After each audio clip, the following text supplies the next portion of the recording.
Define pointless. What's up, guys? Pencil here, and here we are to do a quick discussion on whether or not Kashimo Hajime, the lightning beast of Jujutsu Kaisen, is pointless.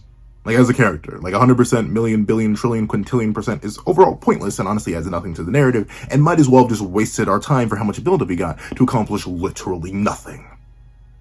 So we have not too much to talk about, because guess what? Kashimo doesn't accomplish all too much, so let's not waste any more time and let's hop right into it. What's up, guys? I've got a pencil here. Fun fact, I do have a pencil.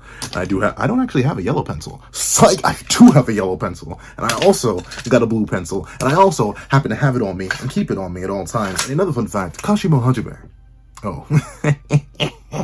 He had it on him. And he kept it on him. Not at all times. I believe he would have beat Sukuna if he hadn't thrown away the Nioi staff. If he had kept it on him when he won the mythical beast Amber, who knows what he could have got into. But obviously, you know your boy's messing around. Let's actually talk real quick about Kashimo Hajime and whether or not he is overall pointless as a character. Personally, I've already done a video about Kashimo, a fully extensive video talking about how the narrative and all the characters that went behind him, and overall just addressing the end of Kashimo Hajime within the narrative of Jujutsu Kaisen. But in terms of his overall narrative relevance, I don't think I actually tackled it that much in that video, since that video was mostly based around his end, considering how abrupt it was. But let's just cover what Kashimo Hajime achieves in the narrative on screen. I'm gonna generate the whole list. It's gonna be like a Excel sheet. Let me just nothing. Like literally nothing. In the first on-screen battle we see of him, he defeats Panda, but he doesn't actually finish the job. He doesn't. Panda doesn't even like stay ahead. Quite literally, he compresses himself down into a smaller biomass and gets to live on. So he didn't even succeed in executing Panda, nor did he actually get Panda to tell him where Sukuna's vessel was or where Sukuna himself was. So in his first major appearance in the narrative, he accomplished nothing. I suppose if you go all the way back to his first narrative appearance, he gotten 200 points off screen. And he also is the one who introduced the locations of the Culling games, or the location of players. And he also low-diffed off-screened some random fodder. But, of course, Jujutsu Kaisen is a battle manga. Fun fact, if you didn't know, though I think the beam has gone around the community enough that pretty much everybody knows, Jujutsu Kaisen literally translates to sorcery fight. So I don't think it's too bold of me to say that Jujutsu Kaisen is a battle manga.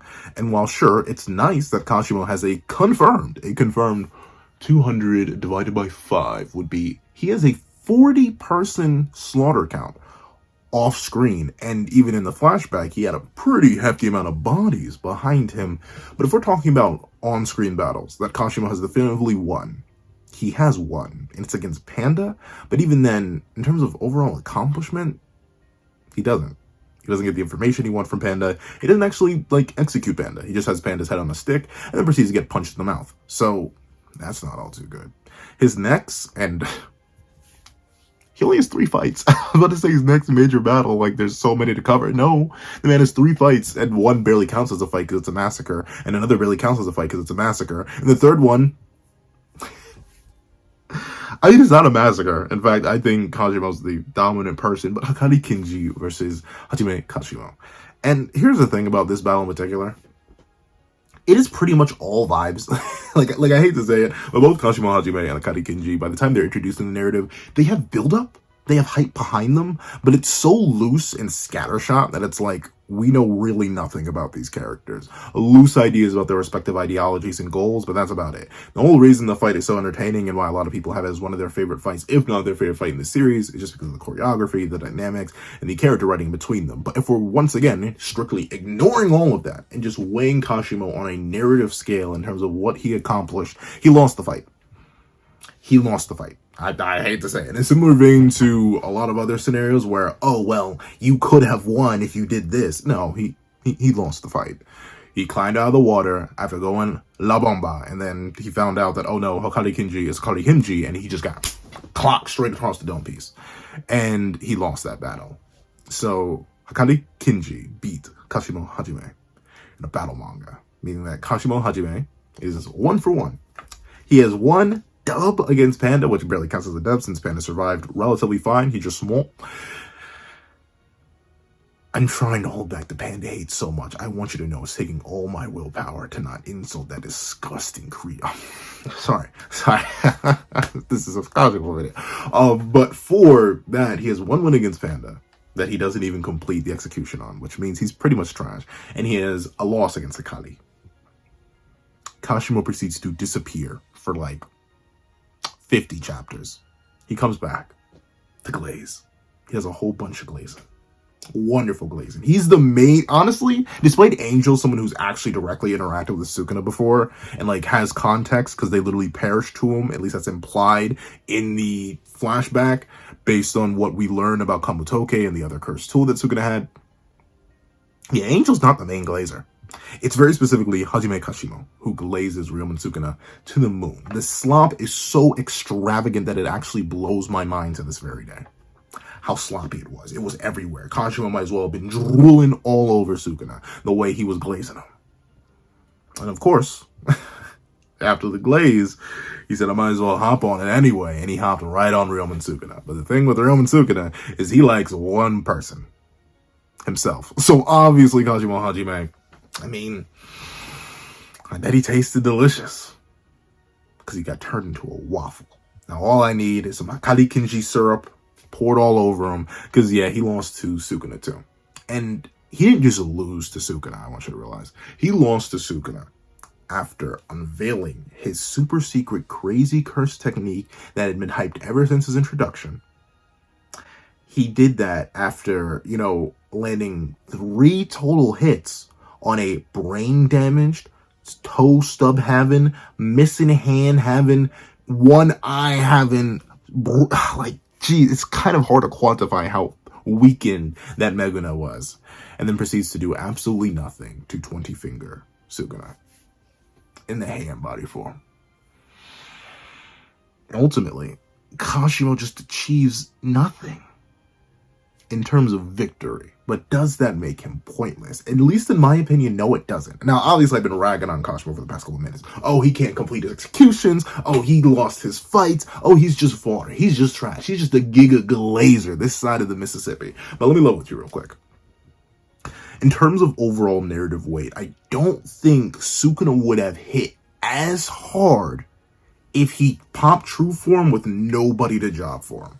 I'll be real, especially considering how the narrative is pacing Sukuna out now. I wanted to wait to make this video until after we started to see how Sukuna would fight against Higuruma and Itadori once they spawned in towards the Kashimo fight, because it went kind of how I expected. Obviously, Itadori Yuji's the main character, and obviously there needs to be some sort of slow build of tension. There's no way Gege is going to directly just off everybody that quickly.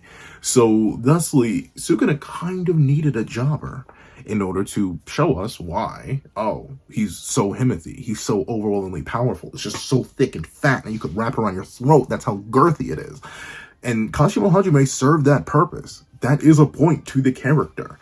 Another reason Kashimo Hajime kind of had to be introduced, and why I think taking him out of the narrative kind of takes away one of his points and makes him overall important and necessary, is because of the battle with Hakari Kinji.